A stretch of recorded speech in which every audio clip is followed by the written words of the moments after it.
हमने तो सिर्फ बहादुरी के किस्से सुने थे, सिर्फ किस्से सुने थे कि कोई, हम तो सोचते थे कोई तो होगा जो पानी पिलाएगा अमेरिका को, कोई है। लेकिन अल्लाह के घर में देर है अंधेर नहीं है। अल्लाह ने कहा रुको अमेरिका, घुटनों पे लाते हैं, और अमेरिका जैसा देश कह रहा है हम 30 दिन की मंजूरी दे रहे हैं, आप तेल ले लो।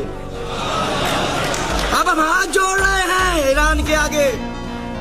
और मैं आपको बता दूं, जो अपने हक, ईमान और मजहब, धर्म पे चलेगा, जो अल्लाह पे भरोसा रखेगा, नबी पे भरोसा रखेगा, वो नहीं हार सकता, नहीं हरा सकते। 72 ने हरा दिया, करबला हमने सुना है, आज देख रहे हैं।